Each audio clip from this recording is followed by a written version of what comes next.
ಸದ್ಬ್ರಹ್ಮಣೇ ನಮಃ. ಅಥ ಬ್ರಾಹ್ಮೇ ಮಹಾಪುರಾಣೆ ಏಕೋನತ್ರಿಂಶದಧಿಕ ಶತತಮೋಧ್ಯಾಯ 121ನೇ ಅಧ್ಯಾಯವು. ಬ್ರಹ್ಮನಿಂತೆಂದನು. ಇಂದ್ರತೀರ್ಥ, ವೃಷಾಕಪಿತೀರ್ಥ, ಘೇನಾ ಸಂಗಮತೀರ್ಥ, ಹನುಮತ್ತೀರ್ಥಗಳೆಂಬ ಪುಣ್ಯತೀರ್ಥಗಳು ಅಲ್ಲಿಯೇ ಇರುವವು. ಅಬ್ಜಕತೀರ್ಥದಲ್ಲಿ ತ್ರಿವಿಕ್ರಮದೇವನು ನೆಲೆಸಿರುವನು. ಆ ತೀರ್ಥದಲ್ಲಿ ಸ್ನಾನದಾನಗಳನ್ನು ಮಾಡಿದರೆ ಮುಕ್ತಿಯು ಲಭಿಸುವುದು. ಆ ಅಬ್ಜಕ ತೀರ್ಥವು ಗಂಗೆಯ ದಕ್ಷಿಣ ತೀರದಲ್ಲಿರುವುದು. ಉತ್ತರ ತೀರದಲ್ಲಿ ಇಂದ್ರೇಶ್ವರ ತೀರ್ಥವಿರುವುದು. ಆ ತೀರ್ಥದ ಮಹಾತ್ಮ್ಯವನ್ನು ಹೇಳುವೆನು. ಎಲೈ ನಾರದ, ಶ್ರದ್ಧೆಯಿಂದ ಕೇಳು. ನಮುಚಿ ಎಂಬ ಬಲಿಷ್ಠನಾದ ಪರಾಕ್ರಮಿಯಾದ ದೈತ್ಯನಿದ್ದನು. ಅವನಿಗೂ ಇಂದ್ರನಿಗೂ ಘೋರ ಯುದ್ಧವಾಯಿತು. ಘೇನದಿಂದ ಇಂದ್ರನು ನಮುಚಿಯ ತಲೆಯನ್ನು ಕತ್ತರಿಸಿದನು. ಘೇನ ಎಂದರೆ ನೊರೆ ಎಂದರ್ಥ. ಜಲಕ್ಕೂ ನಮುಚಿಗೂ ವೈರವಿತ್ತು. ಜಲವು ಘೇನ ರೂಪದಿಂದ ಇಂದ್ರನ ಮೂಲಕ ನಮುಚಿಯ ತಲೆಯನ್ನು ಕತ್ತರಿಸಿ ಗಂಗಾ ನದಿಯ ದಕ್ಷಿಣ ತೀರದಲ್ಲಿ ಬಿದ್ದು ಅಲ್ಲಿನ ಭೂಮಿಯನ್ನು ಭೇದಿಸಿ ಪಾತಾಳಕ್ಕೆ ಪ್ರವೇಶಿಸಿತು. ಹೀಗೆ ಭಿನ್ನವಾದ ಮಾರ್ಗದಿಂದ ಪವಿತ್ರವಾದ ಪಾತಾಳ ಗಂಗೆಯ ನೀರು ಮೇಲಕ್ಕೆ ಭೂಮಿಗೆ ಬಂದಿತು. ಹಾಗೆ ಭೂಮಿಗೆ ಬಂದ ಪಾತಾಳ ಗಂಗಾಜಲವು ಘೇನಾ ನದಿ ಎಂಬ ಹೆಸರಿನಿಂದ ಹರಿದು ಗೌತಮಿ ನದಿಯನ್ನು ಸೇರಿತು.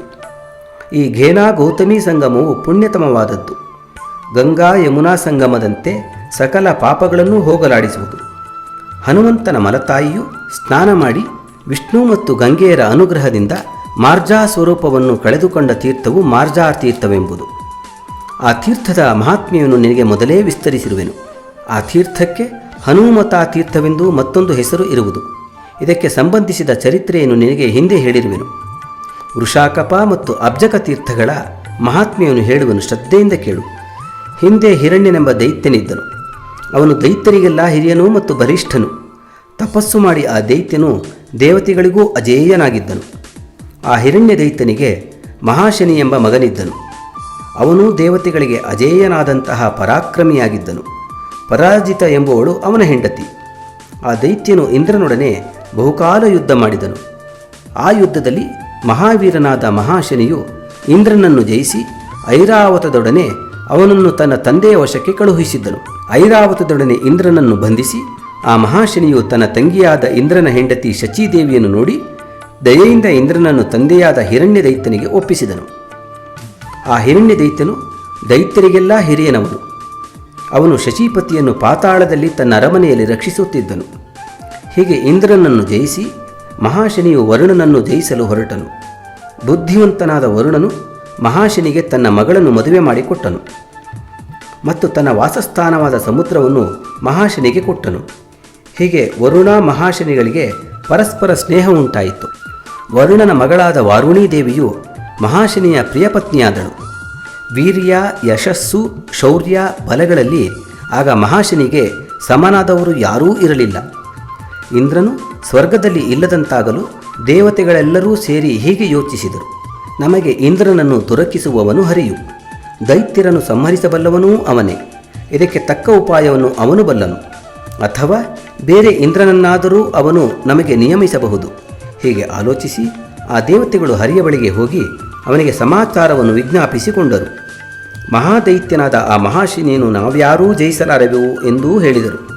ಆಗ ವಿಷ್ಣುವು ಮಹಾಶನಿಯ ಮಾವನಾದ ವರುಣನ ಬಳಿಗೆ ಹೋಗಿ ಇಂದ್ರನ ಅಪಜಯವನ್ನು ತಿಳಿಸಿದನು ಮತ್ತು ಇಂದ್ರನು ಮರಳಿ ಸ್ವರ್ಗಕ್ಕೆ ಬರುವಂತೆ ನೀನು ಮಾಡಬೇಕು ಎಂದು ಹೇಳಿದನು. ಹರಿಯ ಮಾತಿನಂತೆ ವರುಣನು ಆ ಕೂಡಲೇ ತನ್ನ ಅಳಿಯನೂ ಹಿರಣ್ಯ ದೈತ್ಯನ ಮಗನೂ ಶೂರನೂ ಆದ ಮಹಾಶನಿಯ ಬಳಿಗೆ ಹೋಗಲು ಮಹಾಶನಿಯು ಮಾವನಾದ ವರುಣನನ್ನು ತುಂಬ ಗೌರವಿಸಿ ಬಂದ ಕಾರ್ಯವೇನು ಎಂದು ವಿನಯದಿಂದ ಕೇಳಿದನು. ಆಗ ವರುಣನು ಆ ದೈತ್ಯನಿಗೆ ತಾನು ಬಂದ ಕಾರಣವನ್ನು ಹೀಗೆ ಹೇಳಿದನು. ಎಲೈ ವೀರ, ನಮ್ಮ ಇಂದ್ರನನ್ನು ನಮಗೆ ಕೊಡು. ದೇವೇಂದ್ರನಾದ ಅವನನ್ನು ಜಯಿಸಿ ನೀನು ಪಾತಾಳದಲ್ಲಿ ಬಂಧಿಸಿಟ್ಟಿರುವೆ. ಇಂದ್ರನು ನಮಗೆ ಯಾವಾಗಲೂ ಮಾನ್ಯನು. ಅಂತಹವನನ್ನು ನಮಗೆ ಕೊಡು. ಶತ್ರುವನ್ನು ಬಂಧಿಸಿ ಪುನಃ ಉದಾರತೆಯಿಂದ ಬಿಟ್ಟರೆ ತುಂಬ ಯಶಸ್ಸು ಬರುವುದು ಎಂದನು. ಮಹಾಶನಿಯು ವರುಣನ ಮಾತನ್ನು ಅಂಗೀಕರಿಸಿ ಶಚೀಪತಿಯಾದ ಇಂದ್ರನನ್ನು ಐರಾವತದೊಡನೆ ಮನಸ್ಸಿಲ್ಲದಿದ್ದರೂ ಬಿಟ್ಟುಕೊಟ್ಟನು. ಆಮೇಲೆ ಆ ಮಹಾಶನಿ ದೈತ್ಯನು ದೈತ್ಯರ ಸಭೆಯಲ್ಲಿ ವರುಣನೆದುರಿಗೆ ಇಂದ್ರನನ್ನು ಉಪಚಾರಗಳಿಂದ ಸತ್ಕರಿಸಿ, ಎಲೆ ಇಂದ್ರ, ನಿನ್ನನ್ನು ಇಂದ್ರನನ್ನಾಗಿ ಮಾಡಿದವರ್ಯಾರು? ನಿನ್ನ ಪರಾಕ್ರಮವು ಹೀಗಿದೆ, ಆದರೂ ತುಂಬ ಕೊಚ್ಚಿಕೊಳ್ಳುವೆ. ಯುದ್ಧದಲ್ಲಿ ಶತ್ರುಗಳಿಗೆ ಸೋಲುವವನು ನೀನು. ಆದರೂ ನೀನು ಇಂದ್ರನೆಂದರೆ ತುಂಬ ಆಶ್ಚರ್ಯವು. ಬಂಧನಕ್ಕೆ ಸಿಲುಕಿ ಸ್ತ್ರೀಯರನ್ನು ಪುರುಷರನ್ನು ಬಿಡಿಸುವುದು ನ್ಯಾಯ. ಸ್ತ್ರೀಯರು ಅಸ್ವತಂತ್ರರು, ಅಬಲೆಯರು, ಪುರುಷರೇ ಅವರನ್ನು ರಕ್ಷಿಸಬೇಕು. ಆದರೆ ನೀನು ಪುರುಷನಲ್ಲವೇ? ನಿನ್ನನ್ನು ಇನ್ನೊಬ್ಬರು ಬಿಡಿಸುವುದೆಂತು? ಪುರುಷನಾದ ನಿನ್ನನ್ನು ನಾನು ಯುದ್ಧದಲ್ಲಿ ಐರಾವತದೊಡನೆ ಬಂಧಿಸಿರುವೆನು. ಮಹಾಶಕ್ತಿಯುಳ್ಳ ಆ ವಜ್ರಾಯುಧವು ಆಗೆಲ್ಲಿದ್ದಿತು? ಚಿಂತಾರತ್ನ, ನಂದನವನ, ಅಪ್ಸರೆಯರು ಇವರೆಲ್ಲ ಎಲ್ಲಿ? ನಿನ್ನ ಯಶಸ್ಸು ಬಲಗಳು ಎಲ್ಲಿ ಹೋದವು? ನಿನ್ನ ಆಗಿನ ದೇವೇಂದ್ರ ವೈಭವವು ಎಲ್ಲಿ ಹೋಯಿತು? ಈಗ ವರುಣನು ನಿನ್ನನ್ನು ಬಿಡಿಸಬೇಕಾಯಿತೇ? ನಿನ್ನ ಹಿಂದಿನ ಯಶಸ್ಸೆಲ್ಲವೂ ಹೋಯಿತು. ಇಂತಹ ನಿನ್ನ ಭಂಡ ಬಾಳಿಗೆ ಧಿಕ್ಕಾರವಿರಲಿ. ಯಶಸ್ಸು ಸಂಪಾದಿಸುವಂತಹ ಜೀವನವೇ ಜೀವನವು. ಅಪಯಶಸ್ಸನ್ನು ಪಡೆದು ಜೀವಿಸುವುದಕ್ಕಿಂತಲೂ ಸಾಯುವುದೇ ಮೇಲು. ಹೀಗೆ ತಿಳಿದು ನೀನು ಈಗ ವರುಣನಿಂದ ಬಿಡುಗಡೆ ಹೊಂದಿದ್ದುದಕ್ಕೆ ಲಜ್ಜೆ ಪಡುವುದಿಲ್ಲವೇ? ಇಂತಹ ಅಪಯಶಸ್ಸನ್ನು ಪಡೆದು ಸ್ವರ್ಗವನ್ನು ಸೇರಿ ದೇವತೆಗಳಿಂದ ಓಲೈಸಿಕೊಂಡು ಪತ್ನಿಯಿಂದ ಗಾಳಿ ಹಾಕಿಸಿಕೊಳ್ಳುತ್ತಾ ಅಪ್ಸರೆಯರಿಂದ ಹೊಗಳಿಸಿಕೊಳ್ಳುತ್ತಾ ಸಂತಸದಿಂದಿರುವ ನಿನ್ನನ್ನು ನೋಡಿ ಲಜ್ಜೆಯೂ ಹೆದರಿ ನಿನ್ನ ಬಳಿ ಸುಳಿಯಲಾರದೇನೋ. ಎಲೈ ಇಂದ್ರ, ನೀನು ವ್ರತನಮುಚಿಗಳನ್ನು ಸಂಹರಿಸಿದ ಮಹಾಶೂರನು, ಶತ್ರುಪುತ್ರರುಗಳನ್ನು ಭೇದಿಸುವ ಪುರಂದರನು ನೀನು, ಪರ್ವತಗಳ ರೆಕ್ಕೆಗಳನ್ನು ಕತ್ತರಿಸಿದ ವಜ್ರಧರನು ನೀನು. ಹೀಗೆಂದು ದೇವತೆಗಳು ನಿನ್ನನ್ನು ಪೂಜಿಸುವರು. ಈಗ ಆ ನಿನ್ನ ಪ್ರತಿಷ್ಠೆಯೆಲ್ಲವನ್ನೂ ಬಿಡು. ಎಲೈ ದೇವೇಂದ್ರ, ಶತ್ರುವಿನಿಂದ ಅಪಜಯವನ್ನು ಪಡೆದು ಸಂತೋಷದಿಂದ ಜೀವಿಸುವ ನಿನ್ನಂತಹವರನ್ನು ನೋಡಿ ನಿಮ್ಮನ್ನು ಸೃಷ್ಟಿಸಿದ ಆ ಬ್ರಹ್ಮದೇವನಿಗಾದರೂ ವ್ಯಥೆಯಾಗಲಾರದೆ ಅವನೂ ಲಜ್ಜೆಗೊಳಗಾಗಬಹುದು ಎಂದನು. ಹೀಗೆ ಹೇಳಿ ಮಹಾಶನಿ ದೈತ್ಯನು ಮಹಾತ್ಮನಾದ ವರುಣನಿಗೆ ಇಂದ್ರನನ್ನೊಪ್ಪಿಸಿ ಮತ್ತಿಂತೆಂದನು. ಎಲೈ ಇಂದ್ರ, ನಿನ್ನನ್ನು ಬಿಡಿಸುವುದರಿಂದ ನನ್ನ ಮಾವನಾದ ಈ ವರುಣನು ಇನ್ನು ಮುಂದೆ ನಿನ್ನ ಗುರುವು, ನೀನು ಅವನ ಶಿಷ್ಯನು. ಅದರಂತೆ ನೀನು ವರುಣನಲ್ಲಿ ಶಿಷ್ಯಭಾವದಿಂದ ನಡೆಯಬೇಕು. ಇಲ್ಲದಿದ್ದರೆ ಪುನಃ ನಿನ್ನನ್ನು ಬಂಧಿಸಿ ರಸಾತಲದಲ್ಲಿ ಕೂಡಿ ಹಾಕುವೆನು ಎಂದನು. ಹೀಗೆ ಇಂದ್ರನನ್ನು ಹೆದರಿಸಿ ಮಹಾಶನಿಯು ಪುನಃ ಅವನನ್ನು ಅಪಹಾಸ್ಯ ಮಾಡಿ ಹೊರಟು ಹೋಗು ಎಂದು ಗದರಿಸಿದನು. ವರುಣನನ್ನು ಮರ್ಯಾದೆಯಿಂದ ಬೀಳ್ಕೊಟ್ಟನು. ತನ್ನ ಅರಮನೆಗೆ ಹೋಗಿ ಆ ಇಂದ್ರನು ಅಪಮಾನದಿಂದ ವ್ಯಥೆಗೊಂಡು ಶತ್ರುವು ತನಗೆ ಮಾಡಿದ ಅಪಮಾನವೆಲ್ಲವನ್ನೂ ಶಚೀದೇವಿಗೆ ಹೇಳಿದನು. ಎಲ್ಲವೂ ಅದೃಷ್ಟವತಿಯಾದ ಕಾಂತೆ, ಶತ್ರುವು ನನಗೆ ಹೀಗೆ ಅವಮಾನ ಮಾಡಿದನು. ಈ ಅವಮಾನಕ್ಕೆ ಹೇಗೆ ಪ್ರತೀಕಾರ ಮಾಡಲಿ ಎಂದು ಕೇಳಲು ಶಚೀದೇವಿಯು, ಓ ಇಂದ್ರ, ದಾನವರ ಉತ್ಪತ್ತಿಯನ್ನು, ಅವರ ಮಾಯೆಯನ್ನು, ಅಪಜಯವನ್ನು, ಅವರಿಗೆ ವರವು ಲಭಿಸಿರುವುದನ್ನು, ಮರಣವನ್ನು ನಾನು ಬಲ್ಲೆನು. ಆದುದರಿಂದ ಆ ಮಹಾಶನಿಗೆ ಮರಣವಾಗಲಿ ಅಪಜಯವಾಗಲಿ ಯಾವಾಗ ಹೇಗೆ ಆಗುವುದೆಂದು ನಿನ್ನ ಸಂತೋಷಕ್ಕಾಗಿ ಹೇಳುವೆನು. ಆ ಮಹಾಶನಿಯು ಹಿರಣ್ಯದೈತ್ಯನ ಮಗನು. ಹಿರಣ್ಯದೈತ್ಯನು ನನಗೆ ಚಿಕ್ಕಪ್ಪನಾಗಬೇಕು. ಹೀಗಾಗಿ ಮಹಾಶನಿಯು ನನ್ನ ಸಹೋದರನು. ವರದಾನದಿಂದ ಅವನು ತುಂಬ ಕೊಬ್ಬಿರುವನು. ತಪಸ್ಸಿನಿಂದಲೂ ನಿಯಮದಿಂದಲೂ ಬ್ರಹ್ಮನನ್ನು ಸಂತಸಗೊಳಿಸಿ ಆ ದೈತ್ಯನು ಇಂತಹ ಬಲಿಷ್ಠನಾಗಿರುವನು. ತಪಸ್ಸಿಗೆ ಅಸಾಧ್ಯವಾದುದು ಯಾವುದೂ ಇಲ್ಲ. ಆದುದರಿಂದ ನೀನು ಆಶ್ಚರ್ಯವನ್ನಾಗಲಿ ವ್ಯಥೆಯನ್ನಾಗಲಿ ಪಡಬಾರದು. ಈಗ ನಾವು ಮಾಡತಕ್ಕ ಕಾರ್ಯವನ್ನು ಕ್ರಮವಾಗಿ ಹೇಳುವೆನು ಕೇಳು ಎಂದು ಹೇಳಿ ಶಚೀದೇವಿಯು ವಿನಯದಿಂದ ತಪಸ್ಸಿಗೂ ಯಜ್ಞಕರ್ಮಕ್ಕೂ ಅಸಾಧ್ಯವಾದುದು ಯಾವುದೂ ಇಲ್ಲ. ಜಗದೀಶ್ವರನಾದ ಹರಿಹರರ ಭಕ್ತಿಗೆ ಅಸಾಧ್ಯವಾದುದು ಯಾವುದೂ ಇಲ್ಲ. ಅಲ್ಲದೆ ನಾನು ಇನ್ನೊಂದು ವಿಷಯವನ್ನು ಕೇಳಿರುವೆನು. ಸ್ತ್ರೀಯರ ಸ್ವಭಾವವನ್ನು ಸ್ತ್ರೀಯರೇ ಬಲ್ಲರು. ಭೂಮಿ ಮತ್ತು ಆಪ್, ನೀರನ್ನು ಸಂಸ್ಕೃತ ಸಾಹಿತ್ಯದಲ್ಲಿ ಆಪ್ ದೇವತೆ ಎಂದು ಸ್ತ್ರೀಯಾಗಿ ಪರಿಗಣಿಸಿರುವರು. ಇವುಗಳಿಗೆ ಅಸಾಧ್ಯವಾದದ್ದು ಯಾವುದೂ ಇಲ್ಲ. ತಪಸ್ಸು, ಯಜ್ಞ ಮುಂತಾದವುಗಳು ಅವುಗಳಿಂದಲೇ ನಡೆಯುವುವು. ಅದರಲ್ಲಿಯೂ ತೀರ್ಥಕ್ಷೇತ್ರವು ಅತ್ಯುತ್ತಮವಾದದ್ದು. ಅಂತಹ ಸ್ಥಳಕ್ಕೆ ನೀನು ಹೋಗಿ ಅಲ್ಲಿ ಹರಿಹರನನ್ನು ಪೂಜಿಸಿದರೆ ಇಷ್ಟಾರ್ಥಗಳೆಲ್ಲವೂ ಲಭಿಸುವುದು. ಅಲ್ಲದೆ ಇನ್ನೊಂದು ವಿಷಯವನ್ನು ಕೇಳಿರುವೆನು. ಪತಿವ್ರತೆಯರಾದ ಸ್ತ್ರೀಯರು ಎಲ್ಲವನ್ನೂ ತಿಳಿದಿರುವವರು. ಅವರಿಂದಲೇ ಜಗತ್ತು ಸ್ಥಿರವಾಗಿ ನಿಂತಿದೆ. ಜಗತ್ತಿನಲ್ಲಿ ಭೂಲೋಕವು ಶ್ರೇಷ್ಠವಾದದ್ದು. ಅದರಲ್ಲಿಯೂ ದಂಡಕವನವು ಅತಿಶ್ರೇಷ್ಠವಾದದ್ದು. ಆ ವನದಲ್ಲಿ ಜಗನ್ಮಾತೆಯಾದ ಗಂಗಾ ನದಿ ಇರುವುದು. ಆ ಗಂಗಾ ತೀರದಲ್ಲಿ ಶಿವನನ್ನು ಪೂಜಿಸು. ಅಥವಾ ಜಗದೀಶ್ವರನು ದೀನದುಃಖಿತರ ದುಃಖವನ್ನು ಹೋಗಲಾಡಿಸುವವನೂ ಆದ ಹರಿಯನ್ನಾಗಲಿ ಆರಾಧಿಸು. ದುಃಖ ಸಾಗರದಲ್ಲಿ ಮುಳುಗಿರುವ ಅನಾಥರಿಗೆ ಹರಿ, ಹರ, ಗಂಗೆ ಈ ಮೂವರನ್ನು ಬಿಟ್ಟು ಬೇರೆ ಗತಿಯಿಲ್ಲವು. ಆದುದರಿಂದ ಹರಿಹರ ಗಂಗೆಯನ್ನು ಭಕ್ತಿಪೂರ್ವಕವಾದ ಸ್ತೋತ್ರ ತಪಸ್ಸುಗಳಿಂದ ನನ್ನೊಡನೆ ಆರಾಧಿಸು. ಹರಿಹರರ ಅನುಗ್ರಹದಿಂದ ನಿನಗೆ ಮಂಗಳವಾಗುವುದು. ತಿಳಿಯದೇ ಮಾಡಿದಂತಹ ಕರ್ಮವು ತಕ್ಕಷ್ಟು ಫಲವನ್ನು ಕೊಡುವುದು. ತಿಳಿದು ವಿಧಿವತ್ತಾಗಿ ಮಾಡಿದ ಕರ್ಮವು 100 ಮಡಿಯಾಗಿ ಫಲವನ್ನು ಕೊಡುವುದು. ಪತ್ನಿಯೊಡನೆ ಮಾಡಿದ ಕರ್ಮದಿಂದ ಅಕ್ಷಯವಾದ ಫಲವು ಲಭಿಸುವುದು. ಗೃಹಸ್ಥನಿಗೆ ಎಲ್ಲ ಕಾರ್ಯಗಳಲ್ಲೂ ಪತ್ನಿಯ ಸಹಾಯಕಳು. ಎಂತಹ ಅಲ್ಪ ಕಾರ್ಯವೂ ಸಹ ಪತ್ನಿಯ ಸಹಾಯವಿಲ್ಲದೆ ಆಗಲಾರದು. ಓರ್ವನೇ ಮಾಡಿದ ಕರ್ಮದಿಂದ ಅರ್ಧ ಫಲವು ಲಭಿಸುವುದು. ವೇದವೂ ಸಹ ಪತ್ನಿಯು ಪುರುಷನ ಅರ್ಧ ಭಾಗವು ಎಂದು ಹೇಳುವುದು. ದಂಡಕಾರಣ್ಯದಲ್ಲಿ ಗೌತಮಿ ಎಂಬ ಶ್ರೇಷ್ಠ ನದಿ ಇರುವುದು. ಆ ನದಿಯು ಪಾಪಗಳೆಲ್ಲವನ್ನೂ ಹೋಗಲಾಡಿಸುವುದಲ್ಲದೆ ಇಷ್ಟಾರ್ಥವೆಲ್ಲವನ್ನೂ ಉಂಟು ಮಾಡುವುದು. ಆದುದರಿಂದ ಆ ಗೌತಮಿ ನದಿಗೆ ನನ್ನನ್ನು ಕರೆದುಕೊಂಡು ಹೋಗು. ಅಲ್ಲಿ ಮಹಾಫಲವನ್ನುಂಟು ಮಾಡುವ ಕರ್ಮವನ್ನು ಮಾಡು. ಅದರಿಂದ ನೀನು ಶತ್ರುಗಳನ್ನು ಜಯಿಸಿ ಸುಖವನ್ನು ಹೊಂದಿವೆ ಎಂದಳು. ಹಾಗೆಯೇ ಆಗಲೆಂದೊಪ್ಪಿ ಇಂದ್ರನು ಬೃಹಸ್ಪತಿಯೊಡನೆಯೂ ಪತ್ನಿಯೊಡನೆಯೂ ಸಹಜಗನ್ಮಾತೆಯಾದ ದಂಡಕಾರಣ್ಯದಲ್ಲಿರುವ ಗೌತಮಿ ನದಿಗೆ ಹೋಗಿ ಅಲ್ಲಿ ದೇವದೇವನಾದ ಶಂಭುನನ್ನು ಕುರಿತು ತಪಸ್ಸು ಮಾಡಲು ಸಿದ್ಧನಾದನು. ಗಂಗೆಯನ್ನು ನಮಸ್ಕರಿಸಿ ಗಂಗೆಯಲ್ಲಿ ಸ್ನಾನ ಮಾಡಿ ಶಿವನಲ್ಲಿ ನೆಟ್ಟ ಮನಸ್ಸುಳ್ಳವನಾಗಿ ಅಂಜಲಿಯನ್ನು ಧರಿಸಿ ಇಂತು ಸ್ತುತಿಸಿದನು. ಪರಮೇಶ್ವರನು ತನ್ನ ಮಾಯೆಯಿಂದ ಜಗತ್ತೆಲ್ಲವನ್ನೂ ಸೃಷ್ಟಿಸುವವನು, ಪಾಲಿಸುವವನು, ಸಂಹರಿಸುವವನು. ಆದರೂ ಅವನು ಪ್ರಪಂಚ ಸಂಬಂಧವಿಲ್ಲದವನು. ಅವನಂತಹ ಪರವಸ್ತುವು ಬೇರೊಂದಿಲ್ಲ. ಅವನಿಗಿಂತ ಶ್ರೇಷ್ಠವಾದ ವಸ್ತುವೂ ಇಲ್ಲ, ಕೀಳಾದ ವಸ್ತುವೂ ಇಲ್ಲ. ಸ್ವತಂತ್ರನವನು, ಅದ್ವಿತೀಯ ಸ್ವರೂಪನವನು, ಜ್ಞಾನಾನಂದ ಸ್ವರೂಪನು. ಇಂತಹ ಪೀನಾಕಪಾಣಿಯು ನಮಗೆ ಪ್ರಸನ್ನನಾಗಲಿ. ಯಾವನ ನಿಜ ಸ್ವರೂಪವನ್ನು ಮಹಾವೇದಾಂತಿಗಳಾದ ಸನಕಾದಿಗಳು ತಿಳಿಯಲಾರರೋ ಅಂತಹ ಅಂಧಕಾಸುರನ ವೈರಿಯಾದ ಪಾರ್ವತೀಪತಿಯು ನಮಗೆ ಪ್ರಸನ್ನವಾಗಲಿ, ಇಷ್ಟಾರ್ಥಗಳೆಲ್ಲನೂ ಕರುಣಿಸಲಿ. ಭಗವಾನ್ ಪರಮೇಶ್ವರನು ಮೊದಲು ಬ್ರಹ್ಮನನ್ನು ಸೃಷ್ಟಿಸಿದನು. ಬ್ರಹ್ಮನ 5ನೆಯ ಶಿರಸ್ಸು ಪ್ರಪಂಚವನ್ನು ಭಕ್ಷಿಸುವಂತೆ ಭಯಂಕರವಾಗಿದ್ದೀತು. ಆ ಶಿರವನ್ನು ಉಗುರಿನ ತುದಿಯಿಂದ ಕತ್ತರಿಸಿ ಉಗುರಿಗೆ ಹತ್ತಿಕೊಂಡ ಆ ಶಿರವನ್ನು ಭೂಮಿಗೆ ಬಿಸುಡಿದನು. ಭೂಮಿಗೆ ಸೆದ ಆ ಬ್ರಹ್ಮಶಿರಸ್ಸಿನಿಂದ ಪಾಪ ದಾರಿದ್ರ್ಯಗಳು, ಲೋಭ, ಆಸೆ, ಮೋಸ, ವಿಪತ್ತು, ಅಜ್ಞಾನಗಳು, ಸಂಸಾರ ದುಃಖವೂ ಜನಿಸಿದವು. ಇವೆಲ್ಲವೂ ಜಗತ್ತೆಲ್ಲವನ್ನೂ ವ್ಯಾಪಿಸಿದವು. ಈ ಪಾಪ ಮೊದಲಾದವುಗಳನ್ನು ನೋಡಿ ಶಿವನು ಭಯಗೊಂಡು ಪಾರ್ವತೀದೇವಿಯನ್ನು ಕುರಿತು, ಲೋಕಮಾತೆಯೂ ಲೋಕೇಶ್ವರಿಯೂ ಆದ ಎಲವು ಉಮಾದೇವಿ, ನೀನು ಜಗದ್ರಕ್ಷಕಳು, ಮಹಾಮಹಿಮಳು, ಮಂಗಳರೂಪಳು. ಈ ಪಾಪಾದಿಗಳಿಂದ ಜಗತ್ತು ನಶಿಸಿ ಹೋಗುವುದು, ರಕ್ಷಿಸು. ಭಕ್ತರಿಗೆ ವರವನ್ನು ಕರುಣಿಸುವ ನೀನು ಜಗತ್ತಿಗೆ ಆಧಾರಳು. ಭೋಗ ಮೋಕ್ಷ ಸ್ವರೂಪಳೂ ನೀನಾಗಿರುವೆ. ಸ್ವಾಹ ಸ್ವದಾಕ್ಷೇಮ ಸಿದ್ಧಿಗಳೂ ನೀನಾಗಿರುವೆ. ವಾಕ್ಕು ಬುದ್ಧಿಗಳೂ ನೀನಾಗಿರುವೆ. ಜನನ ಮರಣಗಳೂ ನಿನಗಿಲ್ಲ. ಇಂತಹ ನಿನಗೆ ಜಯ ಜಯಕಾರವು. ನನ್ನ ಅಪ್ಪಣೆಯಿಂದ ನೀನೇ ವಿದ್ಯೆ ಮೊದಲಾದ ರೂಪಗಳಿಂದ ಜಗತ್ತನ್ನು ರಕ್ಷಿಸುವೆ. ಜಗತ್ತೆಲ್ಲವನ್ನೂ ಪ್ರಕೃತಿ ಸ್ವರೂಪಳಾದ ನೀನೇ ದೃಷ್ಟಿಸಿರುವೆ ಎಂದು ಹೇಳಿದನು. ಹೀಗೆ ಹರನು ಹೇಳಲು ಪಾರ್ವತಿಯು ಪ್ರೀತಿಯಿಂದ ಅವನನ್ನು ಬಿಗಿದಪ್ಪಿ ವಿಲಾಸ ವಚನಗಳನ್ನಾಡುತ್ತಾ ವಿಹರಿಸಿದಳು. ಹಾಗೆ ಶಿವನ ಅರ್ಧ ಶರೀರದಲ್ಲಿ ವಿಹರಿಸುತ್ತಾ ಆ ದೇವಿಯು ಆಯಾಸಗೊಂಡಳು. ಬೆವರು ಹನಿ ಎಸೊರೀತು. ಅದನ್ನು ಕೈಯಿಂದ ಒರೆಸಿ ಹೊರಚೆಲ್ಲಿದಳು. ಆ ಬೆವರು ಹನಿಯಿಂದ ಧರ್ಮವು ಮೊದಲು ಜನಿಸಿತು, ನಂತರ ಐಶ್ವರ್ಯವೂ ಜನಿಸಿತು.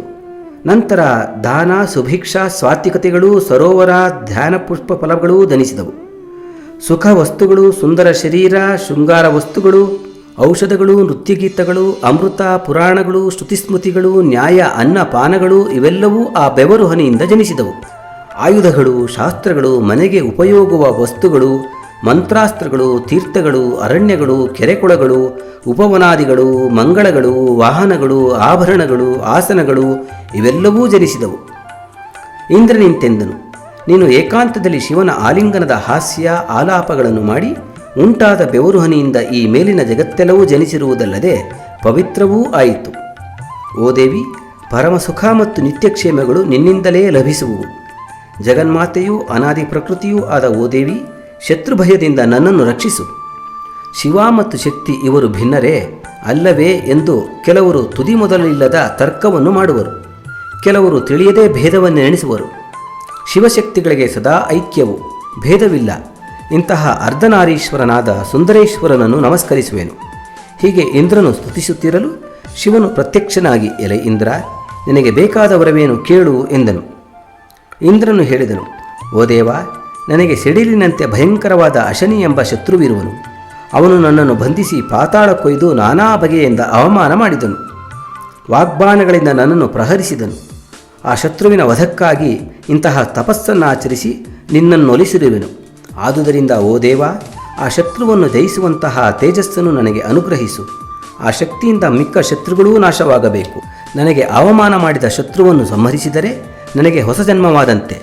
ಅವಮಾನಕ್ಕೆ ಪ್ರತೀಕಾರವನ್ನು ಮಾಡಲಾರದ ಎಂತಹ ಕೀರ್ತಿಯೂ ಜಯಲಕ್ಷ್ಮಿಯೂ ನನಗೆ ಬೇಡವು ಎಂದನು. ಆಗ ಶಿವನು ಇಂದ್ರನಿಗೆ, ಎಲೆ ಇಂದ್ರ, ನಿನ್ನ ಶತ್ರುವು ನನ್ನೋರ್ವನ ವರದಿಂದಲೇ ನಾಶವಾಗಲಾರನು. ಆದುದರಿಂದ ಲೋಕರಕ್ಷಕನೂ ಭಕ್ತವತ್ಸಲನೂ ಆದ ಹರಿಯನ್ನೂ ಸಹ ಶಚೀದೇವಿಯೊಡನೆ ಭಕ್ತಿಯಿಂದ ಆರಾಧಿಸು. ಆ ಹರಿಯಿಂದಲೂ ನನ್ನಿಂದಲೂ ನಿನ್ನಿಷ್ಟಾರ್ಥವು ಸಿದ್ಧಿಸುವುದು ಎಂದು ಹೇಳಿದನು. ಪುನಃ ಈಶ್ವರನು ಇಂದ್ರನನ್ನು ಕುರಿತು, ಎಲೆ ಇಂದ್ರ, ಮಂತ್ರಾಭ್ಯಾಸ, ಯೋಗಾಭ್ಯಾಸ, ತಪಸ್ಸು ಇವುಗಳನ್ನು ಯಾವುದಾದರೂ ಸಂಗಮ ಸ್ಥಳದಲ್ಲಿ ಮಾಡಿದರೆ ಸಂಪೂರ್ಣ ಸಿದ್ಧಿಯಾಗುವುದು ಎಂದು ತಿಳಿದವರು ಹೇಳುವರು. ಹೀಗಿರಲು ಗೌತಮಿ ಫೇನಾ ನದಿಗಳ ಸಂಗಮದಲ್ಲಿ ತಪಸ್ಸು ಮಾಡಿದರೆ ಸಿದ್ಧಿಯಾಗುವುದರಲ್ಲಿ ಸಂದೇಹವೇನು?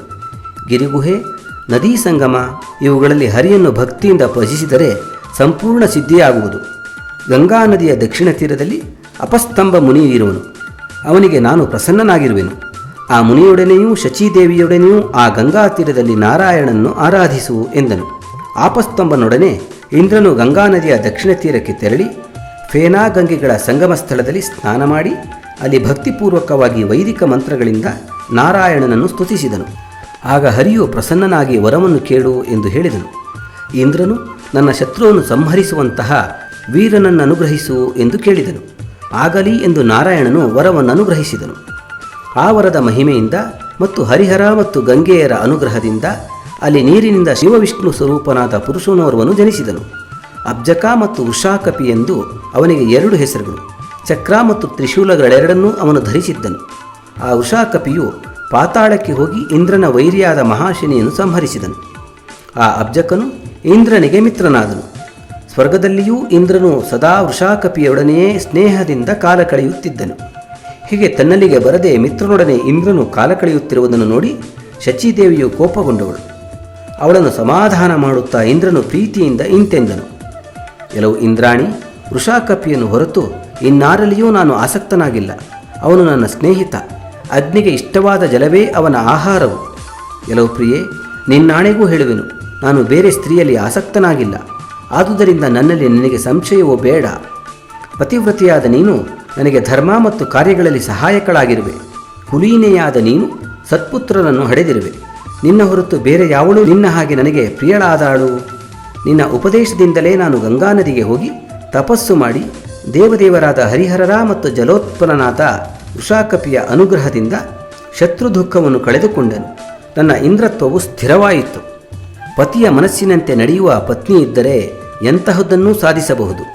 ಅಂತಹ ಪತ್ನಿಯ ಸಹಾಯದಿಂದ ಮುಕ್ತಿಯೊಂದನ್ನು ಬಿಟ್ಟು ಮಿಕ್ಕ ಅರ್ಥ ಮೊದಲಾದ 3 ಪುರುಷಾರ್ಥಗಳನ್ನು ಸಂಪಾದಿಸಬಹುದು. ಪತ್ನಿಯು ಇಹಲೋಕ ಪರಗಳಲ್ಲಿ ಹಿತವನ್ನು ಸಾಧಿಸಲು ಸಹಾಯಕಳಾದಂತಹ ಮಿತ್ರಳು. ಪತ್ನಿಯು ಕುಲೀನಳೂ ಪ್ರಿಯವಾದ ಮಾತನ್ನಾಡುವವಳು, ಪತಿವ್ರತೆಯೂ ರೂಪವತಿಯೂ ಗುಣವತಿಯೂ ಆಗಿದ್ದು ಸುಖ ದುಃಖಗಳಲ್ಲಿ ಸಮಭಾಗಿನಿಯಾಗಿದ್ದರೆ ಎಂತಹ ಕಾರ್ಯವನ್ನಾದರೂ ಸಾಧಿಸಬಹುದು. ಯಾವುದೂ ಅಸಾಧ್ಯವಾಗಲಾರದು. ಆದುದರಿಂದ ಎಲ್ಲೋ ಪ್ರಿಯೆ, ನಿನ್ನ ಬುದ್ಧಿಬಲದಿಂದಲೇ ನಾನೀ ಅಭಿವೃದ್ಧಿಯನ್ನು ಹೊಂದಿರುವೆನು. ಇನ್ನು ಮುಂದೆಯೂ ನಿನ್ನ ಆಲೋಚನೆಯಂತೆಯೇ ನಾನು ಕರ್ತವ್ಯವನ್ನೆಸಗುವೆನು.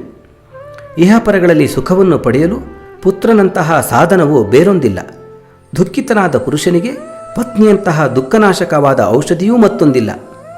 ಪಾಪವನ್ನು ಹೋಗಲಾಡಿಸಿಕೊಳ್ಳಲು ಮತ್ತು ಮುಕ್ತಿಯನ್ನು ಪಡೆಯಲು ಗಂಗೆಯಂತಹ ಸಾಧನವು ಬೇರೊಂದಿಲ್ಲ. ಎಲ್ಲವೂ ದೇವಿ, ಅಲ್ಲದೆ ಇನ್ನೊಂದು ವಿಷಯವನ್ನು ಹೇಳುವೆನು. ಶಿವವಿಷ್ಣುಗಳಿಗೆ ಭೇದವಿಲ್ಲ. ಇಂತಹ ಅಭೇದ ಜ್ಞಾನದಿಂದ ಪಾಪವು ನಾಶವಾಗುವುದು. ಧರ್ಮ, ಅರ್ಥ, ಕಾಮ, ಮೋಕ್ಷಗಳೆಂಬ 4 ಪುರುಷಾರ್ಥಗಳನ್ನು ಪಡೆಯಬಹುದು. ಇಂತಹ ಅಭೇದ ಜ್ಞಾನವನ್ನು ತನ್ಮೂಲಕ ಸಕಲ ಸಂಪತ್ತನ್ನು ನಾನು ನಿನ್ನ ಬುದ್ಧಿಬಲದಿಂದ ಪಡೆದೆನು. ಶಿವವಿಷ್ಣು ಮತ್ತು ಗಂಗೆಯರ ಪ್ರಸನ್ನತೆಯೂ ನನಗೆ ಲಭಿಸಿತು. ಮಿತ್ರನ ಸಹಾಯದಿಂದ ನನ್ನ ಇಂದ್ರ ಪದವಿಯೂ ಸ್ಥಿರವಾಯಿತು. ಜಲದಲ್ಲಿ ಜನಿಸಿದ ವೃಷಾಕಪಿಯು ನನಗೆ ಪರಮಮಿತ್ರನಾಗಿರುವನು. ನೀನೂ ಸಹ ಸದಾ ನನಗೆ ಹಿತವನ್ನು ಕೋರುವ ಪ್ರಿಯ ಸಖಿಯಾಗಿರುವೆ. ಇದಕ್ಕಿಂತಲೂ ಪ್ರಿಯವಾದದ್ದು ನನಗೆ ಇನ್ಯಾವುದೂ ಇಲ್ಲ. ತೀರ್ಥಗಳಲ್ಲಿ ಗಂಗೆಯೂ ಶ್ರೇಷ್ಠಳು, ದೇವತೆಗಳಿಗೆ ಹರಿಹರರು ಶ್ರೇಷ್ಠರು. ಆದುದರಿಂದ ಇವರ ಪ್ರಸಾದದಿಂದ ನಾನು ಇಷ್ಟಾರ್ಥಗಳೆಲ್ಲವನ್ನೂ ಪಡೆದೆನು. ನನ್ನಿಷ್ಟ ಸಿದ್ಧಿಯಾದ ಈ ಜಗತ್ಪ್ರಖ್ಯಾತವಾದ ತೀರ್ಥವು ನನಗೆ ತುಂಬ ಪ್ರಿಯವಾದದ್ದು. ಆದುದರಿಂದ ನಾನು ದೇವತೆಗಳೆಲ್ಲರನ್ನೂ ಕುರಿತು ಹೀಗೆ ಕೇಳಿಕೊಳ್ಳುವೆನು, ಋಷಿಗಳೂ ಗೌತಮಿಯೂ ಹರಿಶಂಕರರೂ ಈ ನನ್ನ ಪ್ರಾರ್ಥನೆಯನ್ನು ಅಂಗೀಕರಿಸಲಿ. ಇಂದ್ರೇಶ್ವರ ಮತ್ತು ಅಬ್ಜಕ ಎಂಬ 2 ತೀರ್ಥಗಳು 2 ದಡಗಳಲ್ಲಿ ಒಂದೆಡೆ ಶಿವನೂ ಮತ್ತೊಂದೆಡೆಯಲ್ಲಿ ವಿಷ್ಣುವೂ ನೆಲೆಸಿರಬೇಕು. ಮಧ್ಯದಲ್ಲಿರುವ ಮಿಕ್ಕ ಪುಣ್ಯ ತೀರ್ಥಗಳಲ್ಲಿ ತ್ರಿವಿಕ್ರಮ ಮೂರ್ತಿಯು ದಂಡಕಾರ್ಯಣವನ್ನು ಪಾವನ ಮಾಡುತ್ತಾ ನೆಲೆಸಿರಬೇಕು. ಈ ಅಬ್ಜಕ ತೀರ್ಥದಲ್ಲಿ ಸ್ನಾನ ಮಾಡಿದ ಮಾತ್ರದಿಂದ ಎಲ್ಲರೂ ಮುಕ್ತಿಯನ್ನೈದುವರು. ಪಾಪಿಷ್ಠರು ಪಾಪದಿಂದ ಮುಕ್ತಿಯನ್ನೈದುವರು. ಪುಣ್ಯವಂತರು ಪರಮ ಮುಕ್ತಿಯನ್ನು ಹೊಂದುವರಲ್ಲದೆ ತಮ್ಮ ಕುಲದ 5 ಮಂದಿ ಪಿತೃಗಳನ್ನೂ ಉದ್ಧರಿಸುವರು. ಈ ತೀರ್ಥದಲ್ಲಿ ಎಳ್ಳಷ್ಟು ದಾನ ಮಾಡಿದರೂ ಸಹ ಅಕ್ಷಯ ಫಲವು ಲಭಿಸುವುದು. ಭೋಗ ಮೋಕ್ಷಗಳೆರಡೂ ಲಭಿಸುವುವು. ಶಿವವಿಷ್ಣುಗಳ ಮಹಿಮೆಯುಳ್ಳ ಈ ಮಹಾತ್ಮ್ಯವನ್ನು ತಿಳಿದು ಸ್ನಾನ ಮಾಡಿದರೆ ಐಶ್ವರ್ಯವೂ, ಯಶಸ್ಸು, ಆಯಸ್ಸು, ಆರೋಗ್ಯವೂ, ಪುಣ್ಯವೂ, ಮುಕ್ತಿಯೂ ಲಭಿಸುವುದು. ಈ ಅಬ್ಜಕ ತೀರ್ಥದ ಮಹಾತ್ಮ್ಯವನ್ನು ಕೇಳುವವರಿಗೂ ಹೇಳುವವರಿಗೂ ಪುಣ್ಯವು ಉಂಟಾಗುವುದು ಮತ್ತು ಜಿತೇಂದ್ರಿಯರಾದ ಮುನಿಗಳು ಸದಾ ಅಪೇಕ್ಷಿಸುವಂತಹ ಪಾಪಗಳೆಲ್ಲವನ್ನೂ ಹೋಗಲಾಡಿಸುವಂತಹ ಶಿವವಿಷ್ಣು ಸ್ಮರಣವು ಉಂಟಾಗುವುದು ಎಂದನು. ಇಂದ್ರನ ಈ ಪ್ರಾರ್ಥನೆಯನ್ನು ದೇವತೆಗಳೂ ಋಷಿಗಳೂ ಆಗಿಯೇ ಆಗುವುದೆಂದು ಅನುಮೋದಿಸಿದರು. ಗೌತಮಿ ನದಿಯ ಉತ್ತರ ತೀರದಲ್ಲಿ 7,000 ಪುಣ್ಯತೀರ್ಥಗಳಿರುವವು. ದಕ್ಷಿಣ ತೀರದಲ್ಲಿ 11,000 ತೀರ್ಥಗಳಿರುವವು. ಮುಕ್ತಿಪ್ರದವಾದ ಈ ತೀರ್ಥಗಳನ್ನು ದೇವತೆಗಳು, ಸಿದ್ಧರು ಸೇವಿಸುವರು. ಅಬ್ಜಕ ತೀರ್ಥವು ಗೌತಮಿ ನದಿಯ ಹೃದಯವೆಂದು ಮುನಿಗಳು ಗೌರವಿಸುವರು. ಆ ತೀರ್ಥದಲ್ಲಿ ಶಿವಹರಿ ಬ್ರಹ್ಮರು ಸದಾ ನೆಲೆಸಿರುವರು. ಇಲ್ಲಿಗೆ ಶ್ರೀ ಬ್ರಹ್ಮಪುರಾಣದಲ್ಲಿನ ಇಂದ್ರೇಶ್ವರನೇ ಮೊದಲಾದ ಸಾವಿರಾರು ತೀರ್ಥಗಳ ವರ್ಣನವೆಂಬ 129ನೇ ಅಧ್ಯಾಯವು ಸಮಾಪ್ತವಾದುದು ಹಾಗೂ ಗೌತಮೀಯ ಮಹಾತ್ಮೆಯಲ್ಲಿನ 60ನೆಯ ಅಧ್ಯಾಯವು ಸಮಾಪ್ತವಾದುದು.